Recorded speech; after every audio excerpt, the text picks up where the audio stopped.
এই পৃথিবীতে এমন এক অস্তিত্ব রয়েছে যে হাজার বছর ধরে মানুষকে ধ্বংসের পথে ঠেলে দিচ্ছে।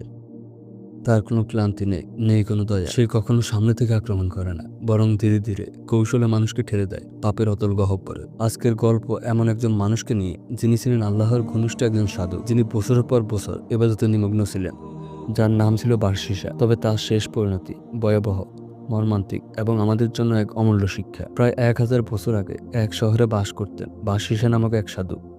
তিনি ছিলেন বহু বছর যাবৎ ইবাদতরত, দুনিয়ার মোহমায়া থেকে সম্পূর্ণ মুক্ত।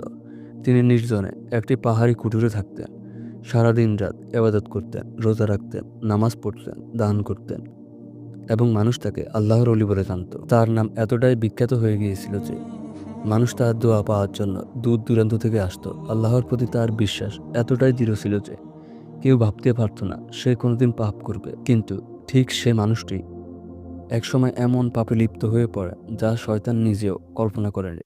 একদিন শয়তান এসে 3 ভাইয়ের মনে সন্দেহ ঢুকিয়ে দিল। 3 ভাইয়ের একটি সুন্দর বোন ছিল। তারা যুদ্ধের উদ্দেশ্যে বাইরে যাওয়ার আগে ভাবল কাকে রেখে যাবে, তার বোনকে কার কাছে রেখে যাবে। অনেক চিন্তা করে তারা ঠিক করলো বার্শিসের কাছে রেখে যাবে, কারণ তিনি ছিলেন একজন পূর্ণ আত্মা। তারা বার্শিসের কাছে এসে অনুরোধ করলো, হে সাধু, আপনি আল্লাহর প্রিয় বান্দা, আমরা যুদ্ধক্ষেত্রে যাচ্ছি, আমাদের বোন একা থাকবে, আমরা চাই আপনি তার দেখাশোনা করেন। বার্শিসা প্রথমে অস্বীকৃতি জানালো। সে বলল, আমি একজন সাধু, নারীদের সাথে দেখা সাক্ষাৎ করা থেকে বিরত থাকি। কিন্তু শয়তান তার মনে ধীরে ধীরে সন্দেহ ও মায়ার বীজ বপন করতে লাগলো এবং শেষমেশে সে রাজি হয়ে গেল। প্রথমে সে বলল, তোমরা তাকে আমার কুঠুরের এক কোণে রাখো, আমি সামনের দরজায় খাবার রেখে দেব, সে নিয়ে যাবে। এইভাবে শুরু হলো যোগাযোগ। দিন যায়, মাস যায়, বার্শিসা ধীরে ধীরে ওই মেয়ের জন্য দরজা খুলে রাখে, পরে কথা বলে। পরে মেয়েটি অসুস্থ হলে তার কাছে গিয়ে দেখে, আর তখনই শয়তান প্রথম আঘাত হানে। একদিন মেয়েটিকে দেখে বার্শিসার মনে কিছু পাপ চিন্তা আসে। শয়তান পিস করে বলে, তুমি তো অনেক বছর ইবাদত করেছো, একবার তো ভুল করতে পারো, আল্লাহ তো ক্ষমাশীল। এভাবে এক রাতে বার্শিসা সেই মেয়েটির সাথে জিনা করে ফেলে। পাপের বোঝা যত বড় হতে থাকে ততই মানুষ তা রাখতে চায়। শয়তান বার্শিসাকে কানে কানে বলে, তোমার সম্মান বাঁচাতে হলে এই মেয়েটিকে মেরে ফেলতে হবে।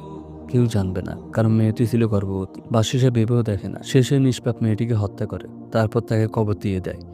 যুদ্ধ শেষে ভাইয়েরা ফিরে আসে, তারা বোনের কথা জানতে চায়। বার্শিসা বলে, তোমাদের বোন অসুস্থ হয়ে মারা গিয়েছে, আমি তাকে দাফন করে দিয়েছি। তারা কাঁদে, আল্লাহর উপর ভরসা রেখে ফিরে যায়। কিন্তু শয়তান এবার খেলে নতুন একটি খেলা। সে 3 ভাইয়ের স্বপ্নে গিয়ে বলে, বার্শিসা তোমাদের বোনকে হত্যা করেছে, তোমরা তার কবর খুঁড়লে সব তথ্য জানতে পারবে। তারা সকালে গিয়ে কবর খুলে দেখে সত্যি তাদের বোন মৃত, শরীরে পাপের চিহ্ন স্পষ্ট। তারা ক্ষিপ্ত হয়ে বার্শিসাকে ধরে নিয়ে যায়। বিচার শুরু হয়, সব কথা বেরিয়ে আসে। বার্শিসা তখন কান্নায় ভেঙে পড়ে, কিন্তু এখন আর ফেরার সময় নেই, তাকে মৃত্যুদণ্ড দেওয়া হয়। মৃত্যুর কিছুক্ষণ আগে সে সেজদায় পড়ে কাঁদতে থাকে। ঠিক তখনই শয়তান আবার আসে। সে বলে, হে বার্শিসা, এতদিন আমি তোমার সাথে ছিলাম, আমি ছিলাম তোমার দোস্ত, এখন আমি তোমাকে একেবারে বাঁচিয়ে দিতে পারি। শুধু একটা কাজ করো, আমার সামনে সিজদা করো, আমি তোমাকে এখান থেকে মুক্তি দেব। বার্শিসা আরেকবার ভুল করে। সে বলে, তুমি যদি আমাকে মুক্তি দাও তবে আমি তোমার সামনে সিজদা করব। সে মাথা নিচু করে সিজদায় যায়, কিন্তু ঠিক তখনই মারা যায়। সে মরে যায় শিরিক অবস্থা। এই ভয়াবহ ঘটনা আমাদের কি শিক্ষা দেয়? একজন লোক বছরের পর বছর ইবাদত করতে পারে, কিন্তু শয়তান কখনো হাল ছাড়ে না।